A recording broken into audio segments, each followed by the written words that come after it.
Again, another mic drop moment there from Chloe Kelly. I mean, and we know that success doesn't come easy. Sarina Wiegman couldn't believe it herself, but she joined Germany twice as the only teams to win consecutive women's Euro titles. They led for just 4 minutes. Let that sink in. 4 minutes and 2 seconds in the entire knockout stage, including stoppage time. It's the first time an English men or women's team wins a major title outside of England. They're the first team in women's Euro history to win a title after trailing in the quarterfinal, semifinal, and final. It just had to be England. It just had to be Chloe Kelly. But it also had to be Sarina Wiegman. When we take a look at what the Lionesses were able to do, and they were heavily critiqued with how they actually made it here to the final from start to finish, Alexis, are they deserving champions? Do you know what? This is a difficult question because you can say yes and you can say no. And I'm going to start with the no's because it comes from the football romantic, the ones of us that want to see the sexy football that Spain play. Were England the best team of this Euros? Absolutely not. Were they the best team even on the day against Spain? You could argue not as well. They were just the best team in the penalty shootout. And let's be honest, penalty shootouts, when it comes down to that, it's like a raffle. You know, you do feel like Lady Luck has to be on your side a little bit. But I'll tell you what England did show us. And they showed us all the other characteristics that you need to be a champion and to be back-to-back champions. And I'm talking about comebacks under pressure. You just said it. They literally had to come back and again and again and again throughout the knockout stages. And that is not easy to do. They had to have the ability to adapt to different tactics. I think they probably want to forget all of their first half performances, and we knew that once that second half came, it was going to be a different England. Sarina Wiegman calls for the super subs. We see the likes of Michelle Agyemang coming off the bench, Chloe Kelly as well, to have fresh legs coming on, but to have them understand and to function under pressure is no easy feat as well. England also showed us the mental strength that is needed in penalty shootouts. And for anybody that follows English football, whether it's the men or women, you know they hate English football penalty shootouts, whether it's in England or not. It is something that haunts them. You only have to look back when the Lionesses played against Sweden, and that was probably one of the worst penalty shootouts I think I've ever seen, period. Yeah. I think they want to forget that, but they also showed, I think, which is what got them over the line, and that is the team cohesion, the team spirit, and the clear understanding. This is a unit that Sarina Wiegman has built over the last couple of years. I mean, it's not just a Lionesses team that relies on big names to show up in big moments. They are a team. They have such an understanding that it is absolutely incredible. The perfect chemistry I think I have seen, and I've followed them closely for the last couple of years. It just reminds me of what Lucy Braun said after the Lionesses beat the Netherlands 4-0, thrashing them. The Netherlands there in the group stages. Yep. And before that, all of the headlines were, this is a do or die moment for England. They need to win or they will avoid absolute humiliation. Defending champions knocked out in the group stage. Oh my goodness, what will happen? And they asked Lucy Braun, what did you guys think before going into this game? Like, did you really feel the pressure? And she said, we were actually playing Monopoly before the game. You know, they asked her if they had a big team chat to get you guys going. And she said, no, we were playing Monopoly. She's like, look, we just knew what we had to do. Period. And that is it. They know what they have to do. They don't have to rile up each other. It doesn't matter who's coming off the bench. It doesn't matter who's starting.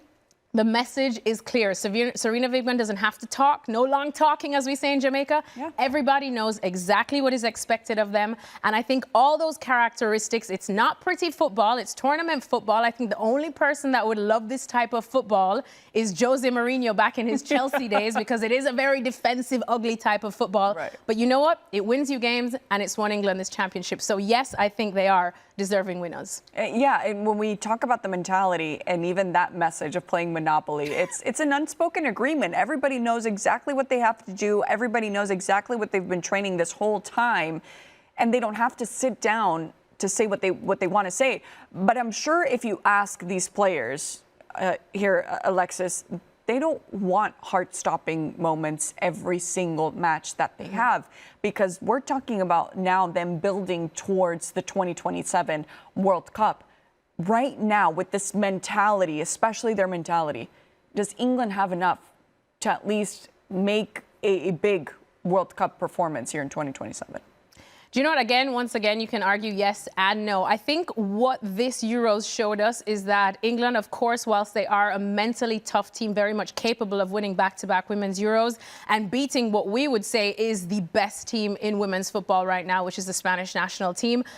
I think that it's only a matter of time before this strategy gets found out. You know, I feel like if there was one more game, you would feel like Lady Luck would run out for England. I think you can even question, and who are we to ever question Sarina Wiegman? I mean, let's be honest, 3 Euros finals and she's won them all. She can shut me up right now. But I still feel like we had to question some of her tactics throughout the tournament. I think she left it a little bit late, as we saw in the knockouts, to bring on the likes of Michelle Adjumang or Chloe Kelly as well. A lot of people questioned on whether she should have started Lauren James there in that final. We knew that she was not 100% in that final. Yeah, that and do you risk this player? But eventually she got injured, and who comes on? Chloe Kelly. And does she make the difference there? Of course she does. So I think Sarina Wiegman definitely will be looking at the fact that England now are probably a little too over-reliant on their defensive performances. What worked for them in this final was that, yes, they had such a solid back line with Leah Williamson, Lucy Bronze, Jess Carter, Alex Greenwood, very experienced players for club and country. So they definitely would have been like, to the Spanish attack, bring it on. We know how to deal with this. They were able to stifle the space that Spain wants. We know that Spain loves a passing game. You can see how much possession they're used to having. We can see all of their passes as well. They love that. They like to play through the middle, but when that's not going their way, they almost don't necessarily have a plan B. And England knew that. They got a lot of bodies in the middle. They were able to crowd them, make it uncomfortable, something that Germany also did to make Spain look quite ordinary in their semi-final, I would say. And it's not often we could say Spain looks ordinary, but that's what England did so well. However, looking towards a World Cup, teams will know that. We have 2 more years to go. They will know exactly what England are trying to do. And unless you're our Ali Krieger, I don't think any team wants to go out there to try and win a World Cup on the back of sitting deep and being defensively solid. Yes, it's a part of the game, but I think the England that we knew and came to love from the last Euro loves to be on the attacking foot, loves to control the game, much like Spain. And I think they want to resort to finding that balance between the defense and the attack, at least for the World Cup.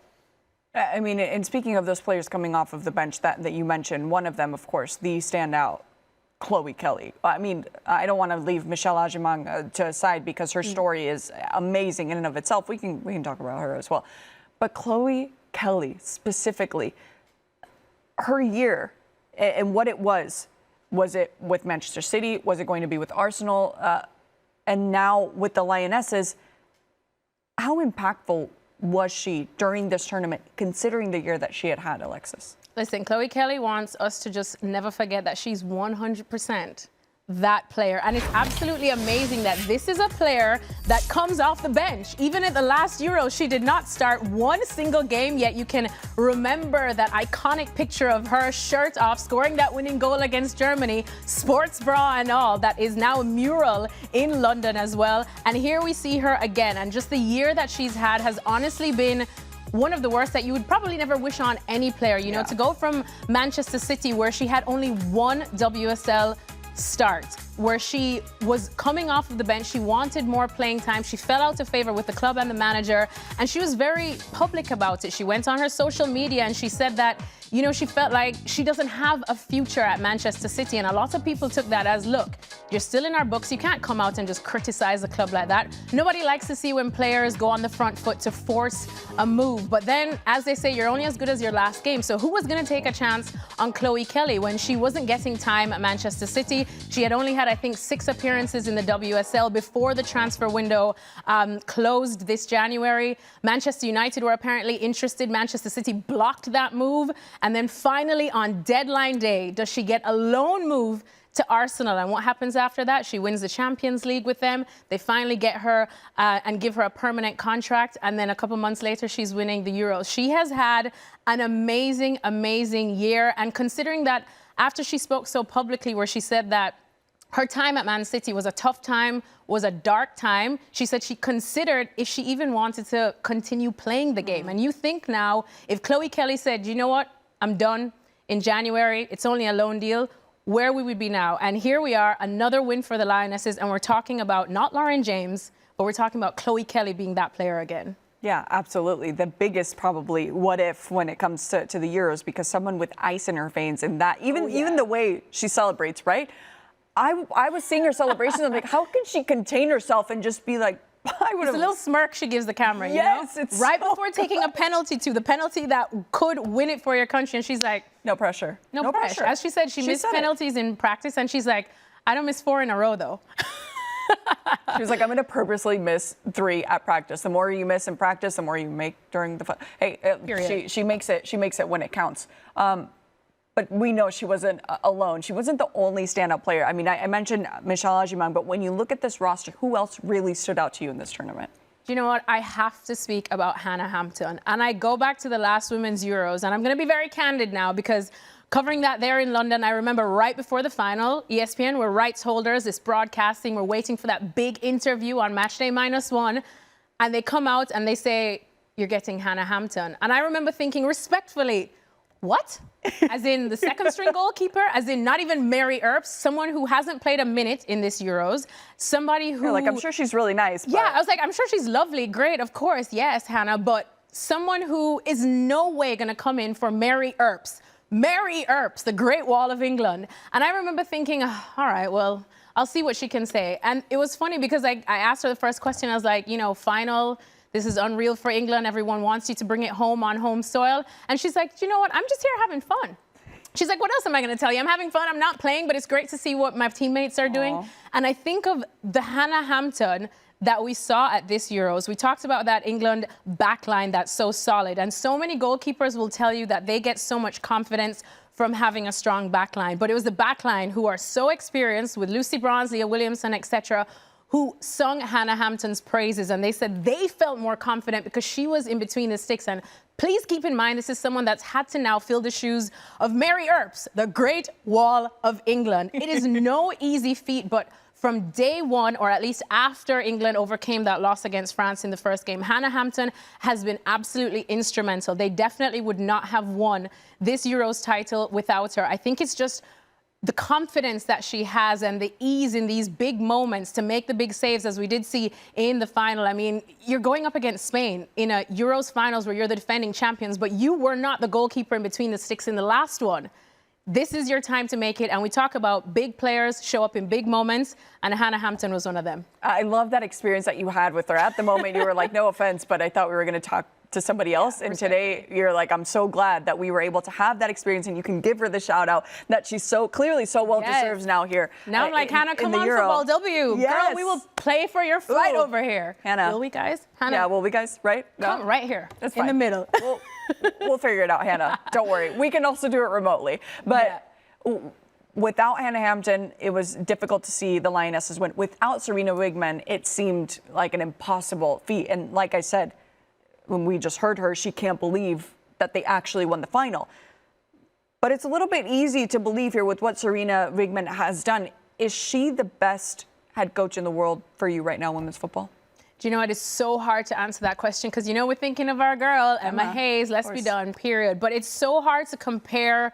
And we have this discussion in football just on a whole, like, where do international titles rank based on club titles? We know what Emma Hayes has done at Chelsea, and let's be honest, that will forever be in football lore. And people will argue that being the coach of a club where you have to show up week in, week out for a long season from September straight to April, May, that is the toughest test in football, as opposed to international coaches who have a couple of months in between, more time to think, get their players sorted, then it's hard to judge them there. But I think to downplay what Sarina Wiegman has done by any stretch of the imagination, 3 back-to-back women's Euros titles, and to do it with 2 different countries is unbelievable. To take England, who were consistently like always the bridesmaid, never the bride, to take them through what has been, and I think they will tell you straight up, their toughest Euro campaign, which was now, because again, they left a lot to be desired,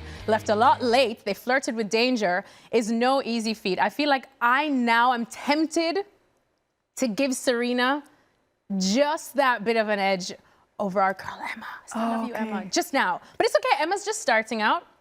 And you know what? If Serena stays, World Cup will say a lot. World Cup will say a lot. Bring on 2027. Brazil, vamos. Yeah, we know Emma has that gold medal as well. But yeah, Serena, what she's done right now at the international level, it's still hard to compare with what Emma has done, even though she is absolutely brilliant. And both of these coaches are. We're not trying to put them against each other because that's not a competition that we want to see. We do want to see it on the pitch, but we don't want to see it here in conversation. I mean, speaking of great trainers, with what we just saw with Montserrat Tomé and the Spanish side, we know it's tough. Honestly, I thought we were going to have a completely different conversation today. I thought we were going to be talking about Spain as champions because that's what it seemed like. Those missed penalties caught up with them all the way to the final, unfortunately.